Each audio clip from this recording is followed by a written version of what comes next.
This is Chris Collinsworth. Be sure to check out the PFF College podcast as our experts provide insight on all the league's top stories. Every game, every player, every play. Download and subscribe on iTunes or your favorite provider.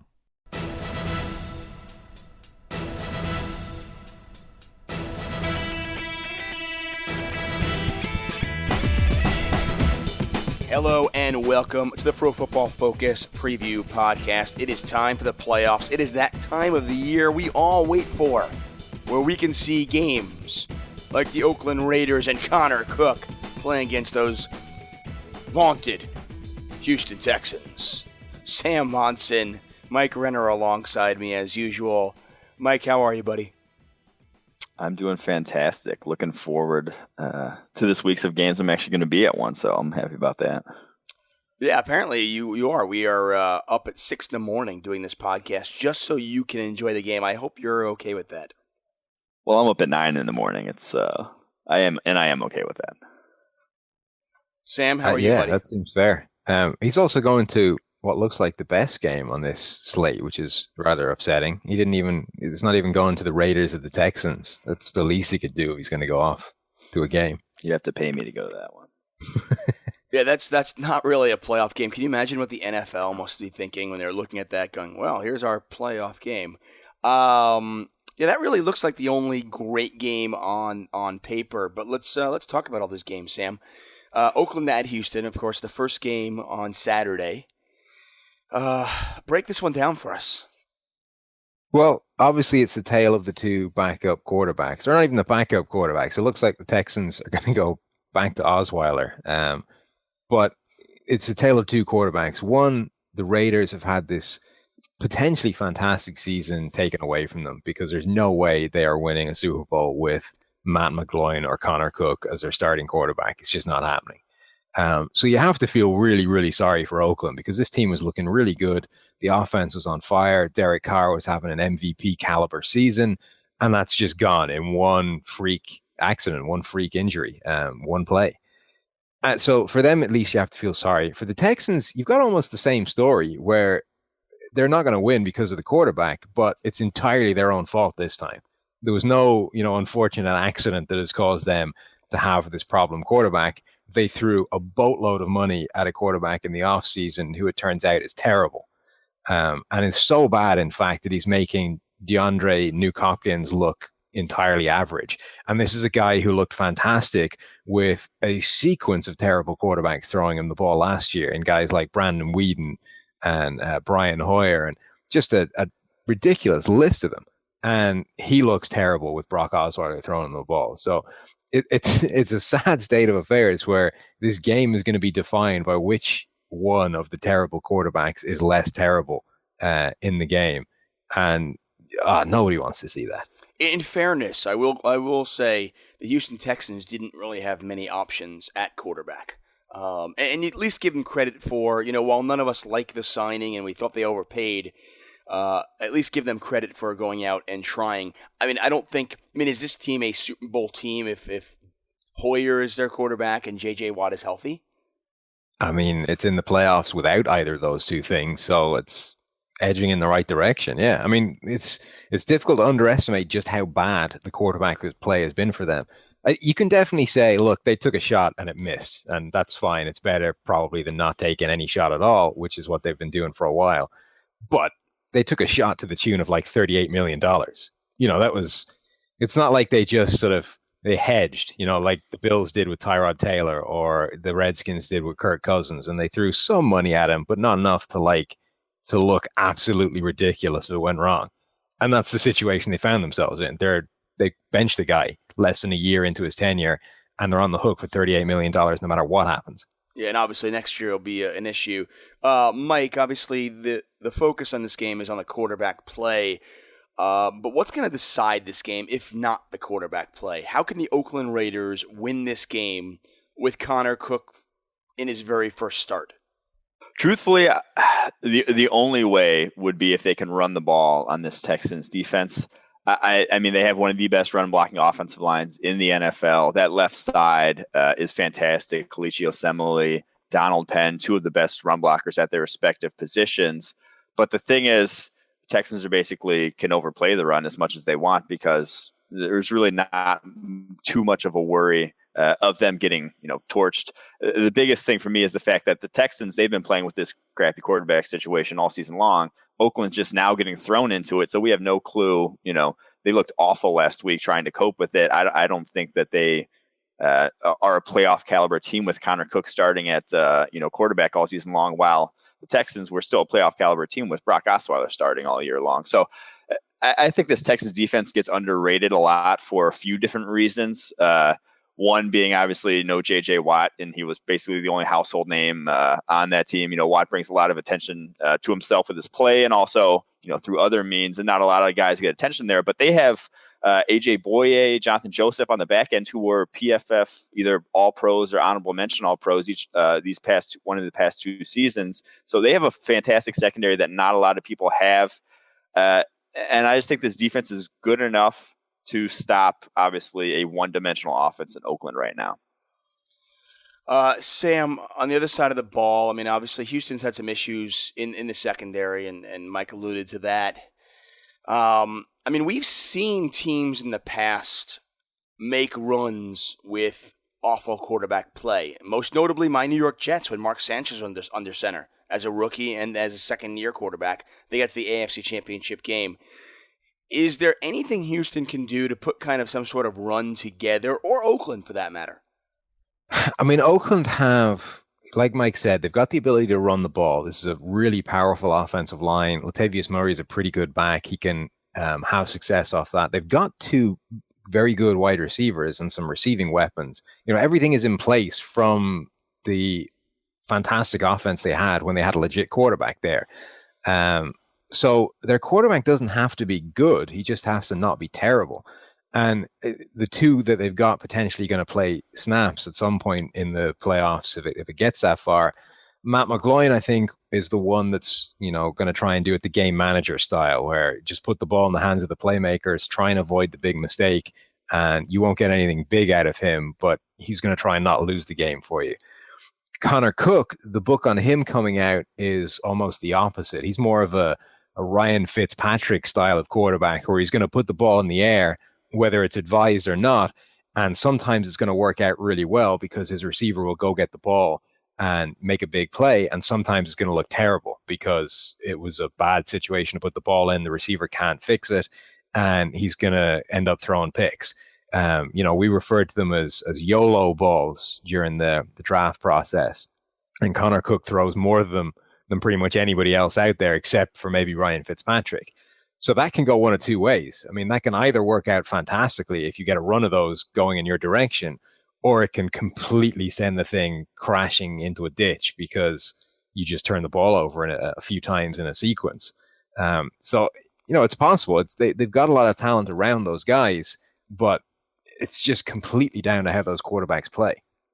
Amazingly, the over-under total in this game is 36.5. It's just nobody's expecting a lot of scoring in this game, and I've obviously been searching for things to talk about in this game. Let's just move on. Sam, who do we like? Who's going to win? The point that Mike made is a really interesting one, that Houston been dealing with this terrible quarterback problem for the whole season and still winning games. Whereas for Oakland, it's like it's a new deal. They've got to completely change what they're doing to try and suddenly become a team that's winning in spite of its quarterback. That has suddenly intrigued me because I would have lent Oakland before going there, but I do kind of like the fact that Houston have been able to win. Mike making great points. It's a sad state of affairs. But yeah, the more I think about it, the more I think that might give them an edge in it. I think it's... Sorry, Mike, Texans. Go ahead. You like the Texans as definitely well? Lean Texans just because they're just the better defense in this one. Both offenses are awash in terms of what they bring to the table at this point. So I'll lean with a better defense, and I think the Texans are a much better defense. Interestingly enough, the analogy is almost as if both of these poor franchises got into some terrible accident where the Houston Texans lost their left leg and the Oakland Raiders lost their right arm.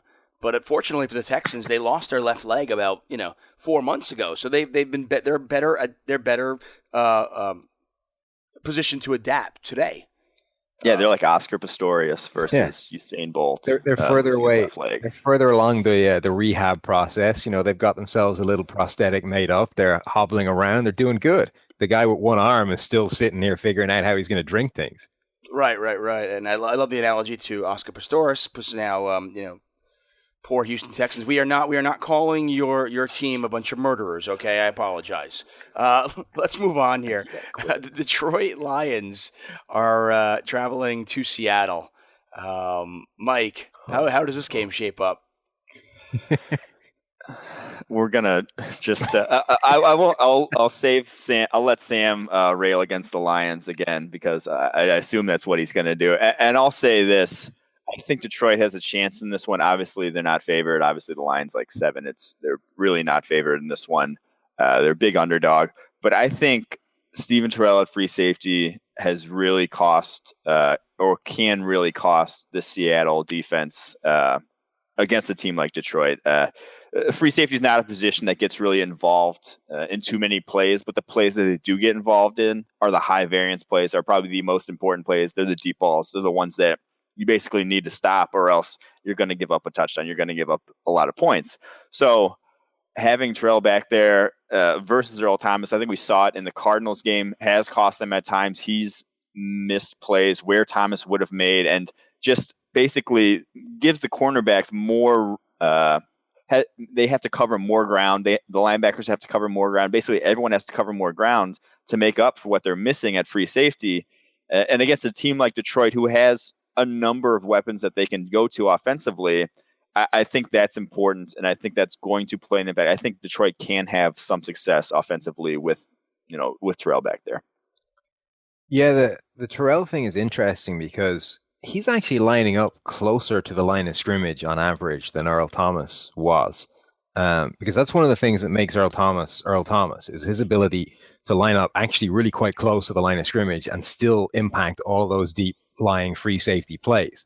When you compare him to a guy like Jarius Byrd, who back in Buffalo was able to make those plays, it was because he was lining up like a mile from the line of scrimmage, and he would be involved in no run plays and nothing over the middle short. But it enabled him to make those plays to the sideline, the deep passes, and make some of those big plays. Terrell's actually lining up closer than Earl Thomas does. So he can still make the plays over the middle and still come up against the run and that kind of thing. But it does mean that those corners are definitely on an island now, whereas before they were in theory on an island, but Earl Thomas would kind of get there anyway. He'd be able to influence those sideline plays, those deep passes.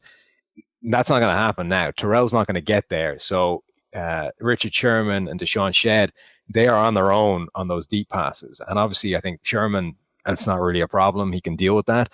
But I think teams should really go after Deshaun Shedd a bit more and test him deep down the field and see if he can hold up when he doesn't have that help. I think there's definitely something that they can do, and it'll be interesting to see if Seattle's offensive line is bad enough that Detroit's defensive front can actually look decent, have a bit more teeth to it than it's had over the course of the season, because that Seattle offensive line is horrendous. It's really terrible. And it's terrible almost across the board. There's very little good going for it. So there's definitely things in Detroit's favor in this game. Like, there's areas that you can test and probe against this Seattle team. But overall, I just think they're a far worse outfit. And, we've said it all season long that they've had a record better than their play indicates they should have. I just think that comes skidding to a halt against a decent team in the playoffs on the road. Mike, just for a second, can you touch on both teams' running game? Obviously, Sam already talked about Seattle's offensive line, and they're obviously their running woes this season have been well documented. Detroit Lions obviously aren't any better. Will either team be able to run the ball this weekend? Will either team even try to run the ball this weekend? I think that's the bigger thing. Will the Lions even try to run the ball too much against this Seattle front that, they put 8 in the box. They put that safety down low, play after play, and they have a handful of guys on the defensive front and linebackers that are, fantastic at stopping the run. So they don't I'm not sure it really behooves them to hand it off 25 times in this game if they're to Zach Center, if he's not going to get more than 3 yards a pop. And I just don't see that happening. The one team I could see having a little success is the Seattle Seahawks. I could see them getting some movement up the middle with, Justin Britt there at center, right up on the nose tackle, because the Detroit Lions don't really have a great nose tackle at this point. Haloti Ngata is far past his prime, is having one of the worst seasons of his career. So I could see them having a little success, but again, that offensive line is so prohibitively bad that I don't think the run game is really going to play a huge role in this one. At the end of the day, who do we like, Sam? I said it before. I think the Seahawks are going to comfortably take this. I just can't. They're just not as. I just don't think the Lions are as good. Mike? Simple. There's no science there. One team's better than the other, and one team's at home. Mike, Done. You agree? I like Seattle as well. I think Seattle at home is just going to be too much for the Detroit Lions to handle. I will say in the last game when we talked about Oakland and Houston, I like you, Sam, was kind of searching for reasons to take Oakland. They've got Khalil Mack. Houston doesn't really have anything going on. Oakland's got a great offensive line. They should be able to run the ball. But, I fall back on what Mike was saying in the sense that, Houston's used to having really, really bad quarterback play. But Oakland, remember a few weeks ago when Derek Carr got injured, the finger injury, and he was just out for like a quarter? And it was almost like the entire team's personality was just deflated. I forget exactly who they were playing, but they were up big. They let the other team come back in, and then Derek Carr comes back in the game, and they end up winning. There you go. And it's just, this team really rides with that guy. He really is truly their leader. And I'm not sure if they can kind of survive without that. Let's move on to Sunday's games. But before we do that, Mike, I'm throwing you under the bus because I didn't actually ask you for this. Do you have any crappy bets of the week? I'm gonna bet all the games this week. Actually, are you? Oh wow! Well, you gotta bet all the games in playoff time. Okay. Well, I think Houston is 4 or 3.5 favorites. Who do you like? Yes. Definitely Houston still. You still like Houston giving more than a field goal? Still like more than a field goal. I do. I don't see the Raiders scoring much at all. So I like them by more than a field goal. And then Osweiler's probably good for 6 though, right? What's that? Osweiler's probably good for 6 for Oakland. Maybe. You got to catch it first. He's going to give you 1. He'll give you 1. You got to catch it. Don't have to catch it. Khalil Mack is going to get to him. That too. But I still like the Texans to this one. Okay, wow, more than a field goal. Yeah, no way I'm giving Houston a field goal. Detroit, Seattle. Seattle is favored by 7, 7.5, even 8 in some places. Who do we like?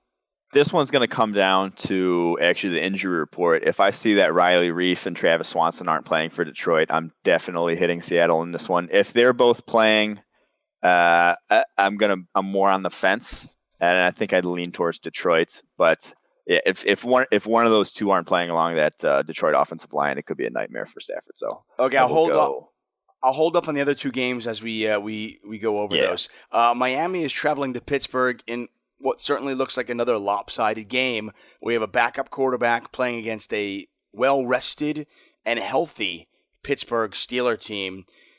Sam, let's talk about this one. I don't know that this is that one-sided. I think Miami, when they're able to run the ball and just hand it off to Jay Ajayi and let him pound the rock, they're actually a pretty good team. And I don't know that Matt Moore, a quarterback, makes that much of a difference to them. Tannehill had his best games when they were able to run the ball extremely well. And I don't think that will change with Matt Moore. I think he's capable of doing the same kind of thing, even if he's not capable of the same individual plays that Ryan Tannehill is capable of. The problem they had is certainly last week was ugly against the New England Patriots, who have a good defense. Ajayi, for the first time, really wasn't really able to run the ball. They still gave him 16 carries, but he only gained 59 yards on those, and 51 of them came essentially on his own after contact, which is kind of what he's been doing all the way through the season. He's averaging 3.5 yards per carry after contact, which is ridiculous. It's more than Todd Gurley is averaging total over the course of the year. So it's going to come down to whether that Steelers defense can bottle up that Miami rushing attack. If they can, and if it becomes a day like he had against the Patriots, then the Dolphins, I think, are pretty much screwed. But if they can actually run the ball, and I don't think this defensive front for Pittsburgh is amazing, and they'll miss some tackles in there.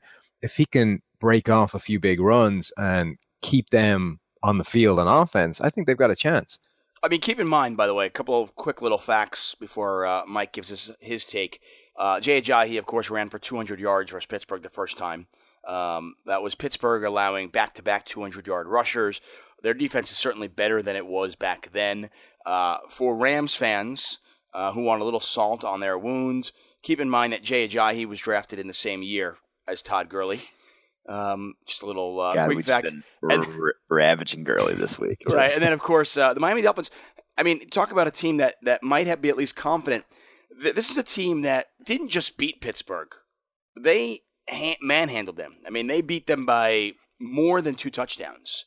So, this is not a team that's going to travel to Pittsburgh thinking, oh, wow, we can't win this game. There's no chance. This is a confident bunch, I think, even with Matt Moore under center. Mike, what's your take on this game? Yeah, I think that first game, though, was that not the game that Ben Roethlisberger got injured halfway through and then came back and played the second half, but was obviously hurt? I think so. Okay. So that obviously played a big role. That was also the same game that Byron Maxwell all of a sudden turned into Richard Sherman in that fourth quarter. He had like 3 pass breakups on back shoulder throws against Antonio Brown. Just for out of nowhere, played a lights out game. So I don't see either of those things happening this week. I think Roethlisberger has somewhat turned a corner since that injury and is playing better of late. And I just don't think Maxwell's Richard Sherman. So I think that I think the Steelers will have more success offensively. The other big change that's happened since that game is that the Miami Dolphins had Mike Pouncey at center at that point. They don't have him. He's out for the season at this point. So I think it's going to be Craig Urbick at center, that's just a huge downgrade. And for the outside zone scheme that they had so much success against the Steelers the first time they played, those runs rely on the center to make his block. The center cannot get pushed back, 3 yards into the backfield and be in the running back's lap, or else that basically blows everything up. And so I don't see Ajayi having near the success. His splits with Pouncey and without, I think I've said him before, it's like 1.5 yards per carry difference for Ajayi. So I just don't see them having as much success. I think they'll have some running success, but at the same time, I think Miami has taken obvious steps back offensively from that previous matchup, whereas Pittsburgh's taken obvious steps forward offensively. By the way, just for the record, Roethlisberger finished 19 for 34 in that game with 2 interceptions. He did miss 1 series late in the second quarter when he hyperextended his left knee when he was scrambling on a play. But he played the majority of this game. Now, you might say that he was obviously, he was limited and not well, but he didn't miss half the game or anything like that, because I actually thought that as well for a while. And then I kind of looked at it and I was like, no. Now, there was one other thing that did happen in that game. It was a very hot game down in South Florida, and apparently a few of the Steelers players were dealing with the heat. But, we're not talking about 100-degree heat, so, Deal with it. Deal with it, I guess. So we all like the Steelers at home. Mike, what about the spread? I think it's 10. 10? That's too much for me, just because of, like we said, Pittsburgh's run defense is not good enough that I think we'll be able to stop Ajayi. I don't think, there's a lot of run defenses that are good enough to stop Ajayi at this point. He's a freak of nature. I mean, all the stats that Sam mentioned, he runs as hard as I've seen a running back run since, Adrian Peterson in his prime. So I'm going to lean Dolphins on this spread, just because I think they can also, Matt Moore really has not been too much of a downgrade on Tannehill. We've seen other backup quarterbacks around the league take this huge hit. Matt Moore really hasn't been. So I think I still like the Dolphins to keep it somewhat close. 10 points seems crazy to me. Okay, Ryan Tannehill to Matt Moore is a problem, but like Mike said, it's not catastrophic.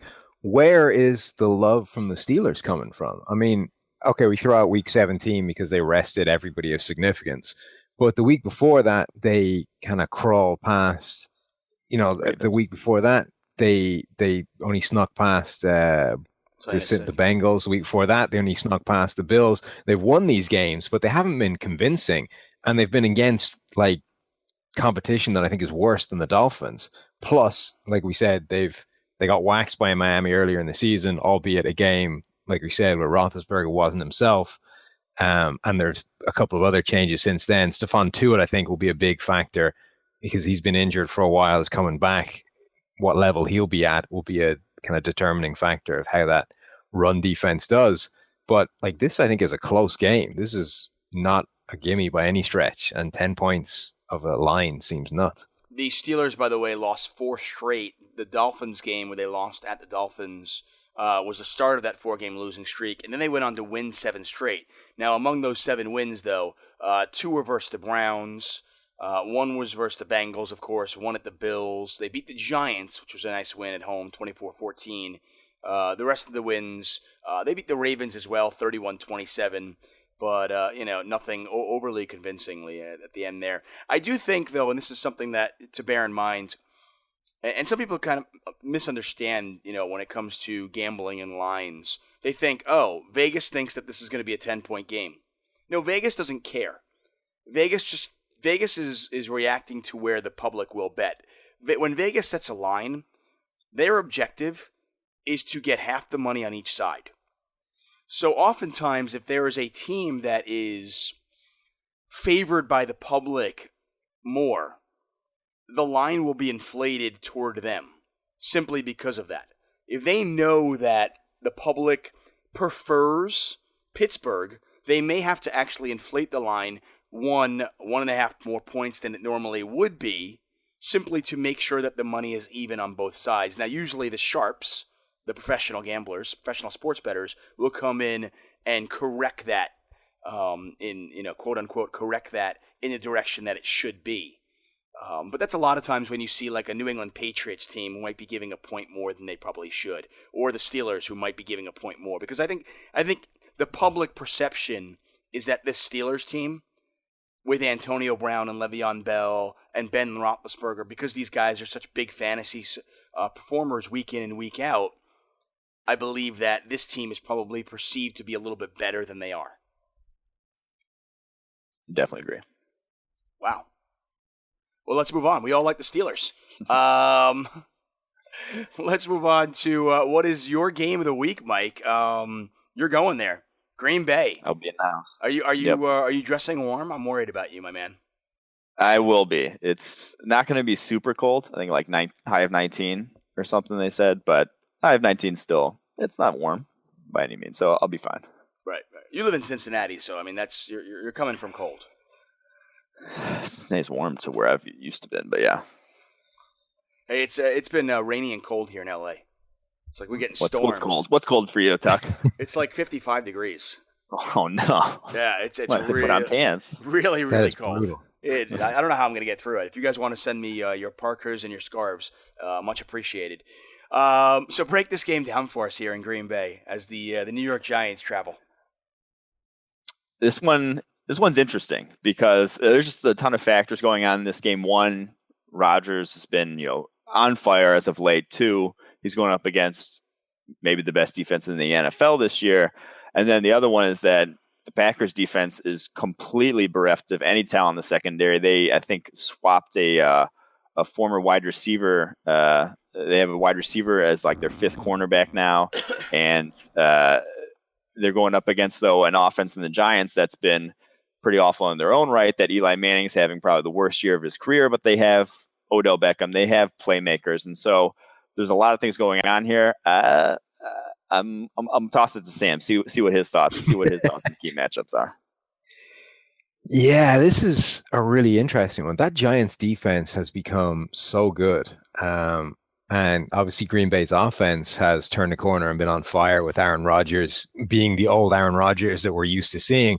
I'm kind of curious how they'll try and defend him, because Rodgers has become such a problem for teams because everybody plays in the same way, which is you don't want to let him out of the pocket. You want to try and keep him in there, bottle him up, because it's the lesser of two evils. When he gets out of the pocket, he can make those ridiculous 50-yard flick throws to guys downfield and turn, a busted play essentially into something massive. And that's what he's incredible at, that virtually nobody else can do. and he plays better on under pressure than almost anybody else, and all this kind of thing. So everybody tries to keep him in the pocket, which makes it very difficult to pressure him because he's so athletic and he's so good at moving around the pocket that you have to constantly pay attention to where he is, and you can never really commit to any one rush.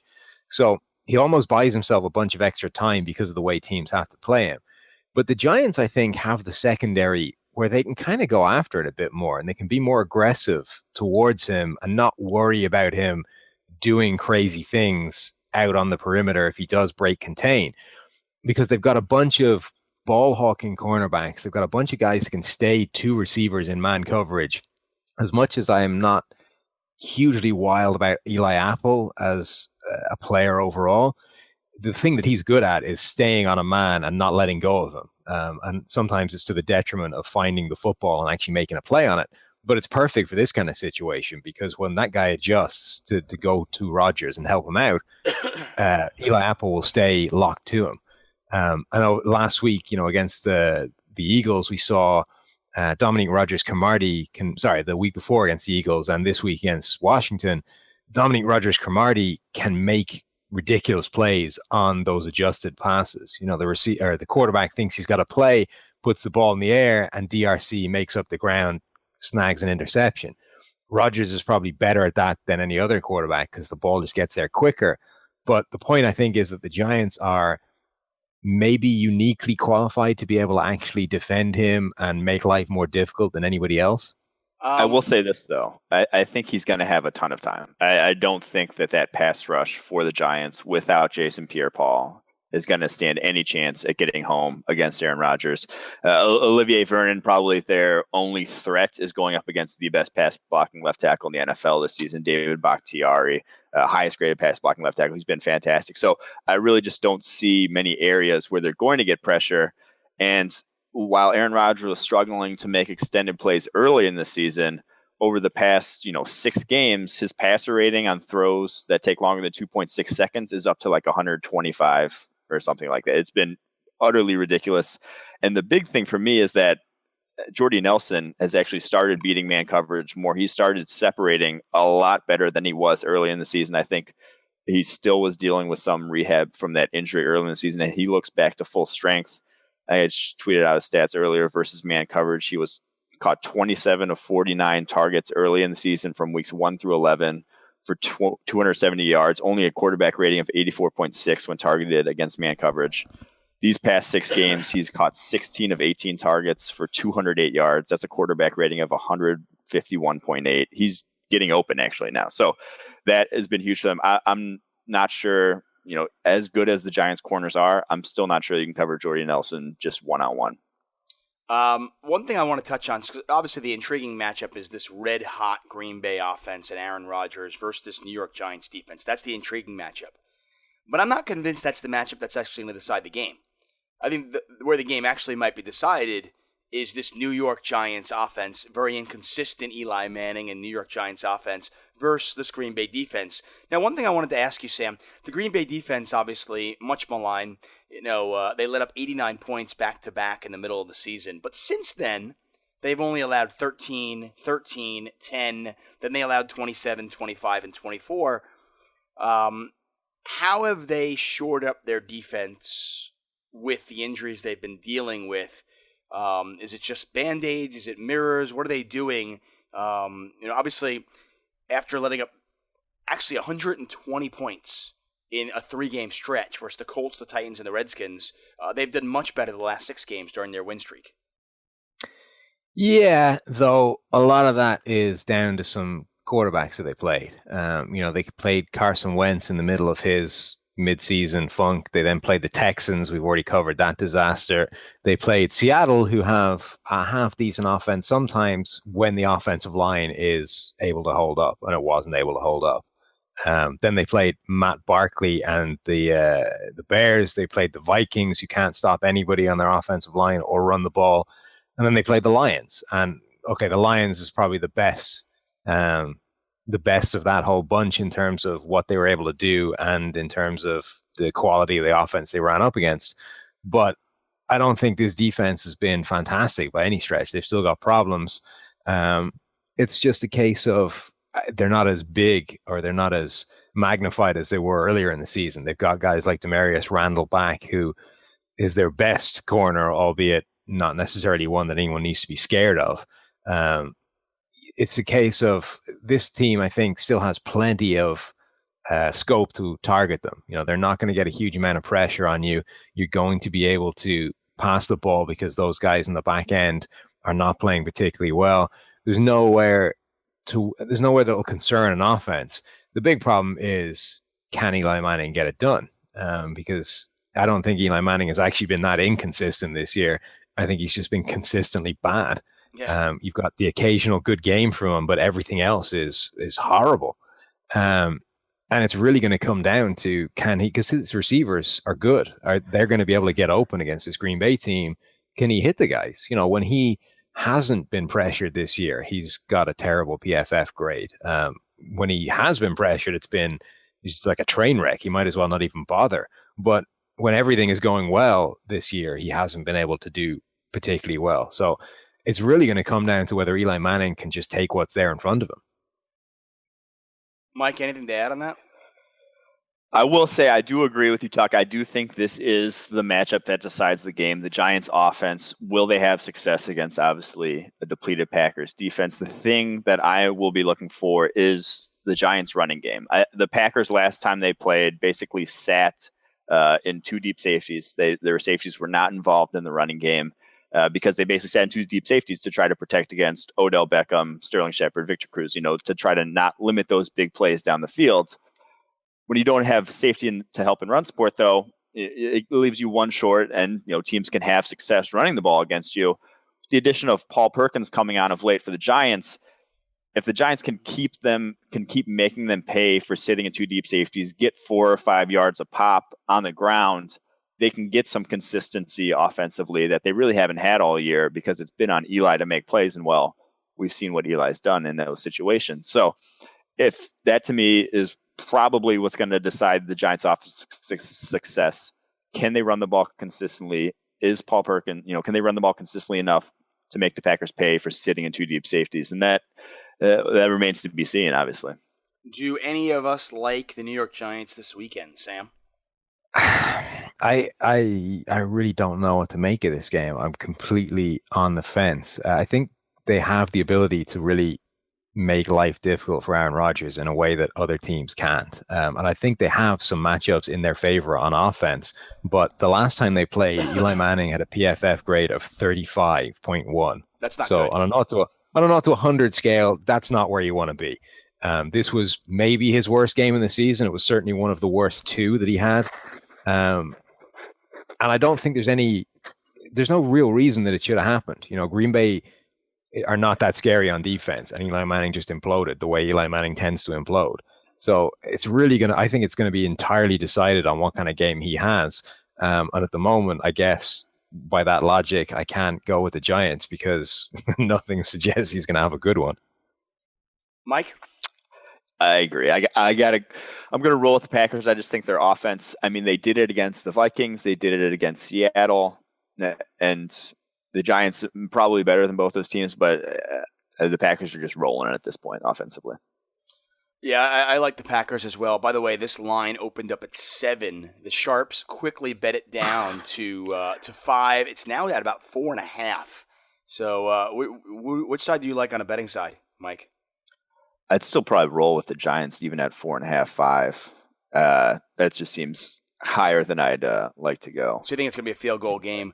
Yeah. It'll be interesting to see. I actually was leaning Giants if Jason Pierre-Paul was playing, but without him, I have the same concerns that you do, Renner. I just think that this Giants team is going to have trouble getting a pass rush, and Aaron Rodgers is just playing too well at home. I don't think he's going to lose this game, and I don't see the Giants winning a shootout. That's the problem. Like if this game could be played, if this game could be a 21-17 game, I could see the Giants winning. But I don't see the Giants winning, 35-31, and I think they'll have to. So, unless Eli Manning can capture that magic from 2011, I think the Giants are in trouble. Sam, anything in particular this weekend you are really looking for going forward? Going forward in the playoffs? Yeah. Well, I guess it's going to be interesting to see that train wreck of a quarterback game in the first game, the Raiders-Texans, to just see if someone's going to win that game, presumably. They're not going to actually eliminate both of them from the playoffs. Can they? Maybe they can, new NFL rule.